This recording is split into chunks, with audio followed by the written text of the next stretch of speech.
안녕하세요. 내가 아는 것만 알려줄게. 레알 유튜브 손금 강의. 오늘은 번외편으로 특별 강의 시작합니다. 보통 손금을 처음 배웠을 때 궁금한 사항들이 있었어요. 오른손을 볼 것이냐, 왼손을 볼 것인가? 표준적인 손금의 길이나 위치는 어디서부터 시작하는 게 표준인가? 또 요즘 들어서 유년법을 현대적으로 재조명하는데 그건 무엇인지에 대해서 설명해 드릴게요. 자, 일단 손금은 오른손을 보나요? 왼손을 보나요? 네, 정답부터 먼저 말하면 둘 다 봅니다. 오래된 손금의 역사에서 남자는 두력 손금을 오른손으로 봤어요. 이유는 후천적인 노력에 의해서 손금이 변화하기도 하기 때문에 바깥 외부 활동을 많이 했던 남자들은 오른손, 반대로 선천적이고 타고난 운명적인 손금이라 하여서 여자들은 왼손을 봤어요. 그렇지만 요즘은 좀 틀리죠. 그래서 오른손, 왼손을 다 보는 게 맞다고 보는 게 맞고요. 또 여러 가지 견해에 의해서 동양 사람은 서양 사람은 오른손잡이, 왼손잡이 다 나누는데 제 생각은 오른손잡이는 오른손을 주력으로 보되 운명적으로 타고난 손금 왼손을 슬쩍 병행해서 보는 게 좋고요.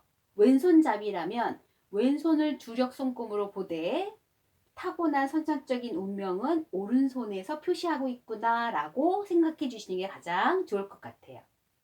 그리고 두 번째, 표준 길이는 그림에서 설명 한번 해보겠습니다. 생명선의 표준 시작점과 그 길이에 대해서 알아보도록 할게요. 지금 그려져 있네요.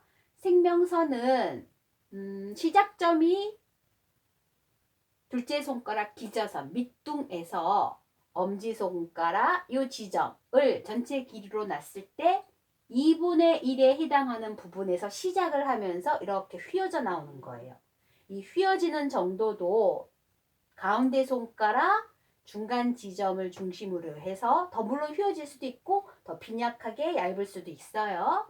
표준적으로 봤을 때 이렇게 휘어지는 정도가 가장 알맞은 생명선의 표준이라고 보시면 돼요.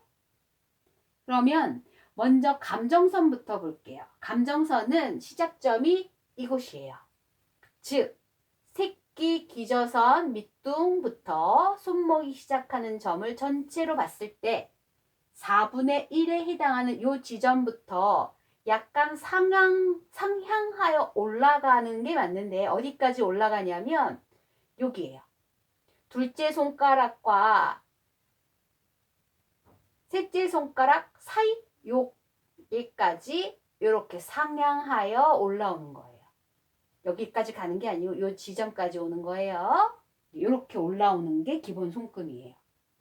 또한 지능선이라고 하여서 두뇌선이 있었죠. 이 두뇌선은 뭐 여기서부터 출발해야 되고 저기서부터 출발해야 출발점은 뭐 사람마다 다 틀리기 때문에 그건 나중에 다 설명드릴 건데 보통 같이 붙어있는 동양 사람이어서 붙어있다고 할게요. 붙어서 나온 거를 시작으로 해서 쭉 나오는데 어디까지 내려오는 지점은 여기 약지와 예지 사이에 있는 이 지점이고 보통 4분의 3 지점까지 내려온다고 보거든요. 그래서 이렇게 그려주면 돼요. 그리고 여기와 여기의 길이와 제일 많이 휘어진 이 지점과 요게 어느 정도 균형 잡힌 반반 정도에 해당하게끔 그려준다라고 생각하시면 될 거예요. 이제 두뇌선의 표준 길이라고 볼 수 있습니다. 그러면 유년법을 현대적으로 재조명하는 걸 한번 설명해 드릴게요. 요즘은 고령화 사회이기 때문에 예전부터 내려왔던 유년법은 아무래도 나이가 조금 젊어요. 그래서 다시 현대적으로 유년법, 나이를 계산하는 방법을 보자면 10살씩 플러스 시킨다라고 생각하시면 돼요. 일단 운명선 한번 볼게요.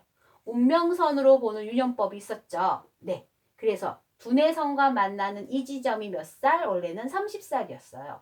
그런데 현대적으로 볼 때 몇 살? 10살 올려서 40으로 보는 거죠. 그리고 원래 여기가 50이었는데 요즘 현대적으로 해석하면 60으로 보는 거예요.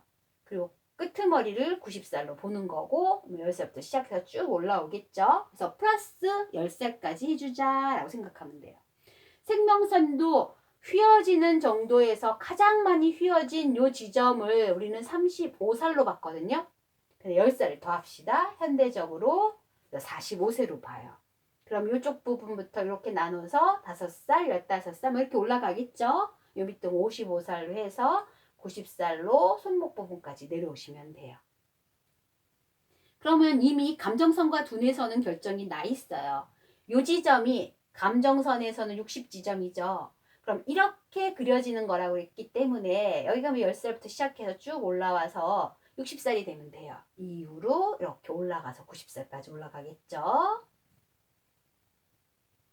보통은 90살까지 올라가면 더 길어야 될 거예요. 거의 요 정도로 오면 80 정도로만 볼게요. 그 다음에 두뇌선도 40이 이미 결정됐죠. 이렇게 그려지는 거기 때문에 50, 60 해서 끝이 머리를 80, 더 길어지면 90살일 수도 있어요. 표준 길이가 그렇다는 거니까. 여기 지점이 40을 기준으로 해서 이렇게 보시면 돼요. 40, 50, 60, 70, 80 이렇게 해서 30, 20 정도 내려가면 되죠. 그래서 유년법을 볼 때 10살씩 더하자 라고 생각하시면 되고요. 자, 원의 중심법. 원래는 몇 살? 30인데 10살 올려서 40. 그래서 이렇게. 그 다음에 이쪽까지 오면 50이었죠? 네. 왜? 10살을 올렸으니까. 원래는 40이었지만. 그래서 현대적으로 볼 때 이렇게 10살씩 더하는 게 낫지 않겠냐 하는 견해도 있습니다. 그래서 오늘 번외편으로 몇 가지 배워봤어요. 열심히 또 암기하시고요. 다음 강의 9강에서 만나보도록 할게요.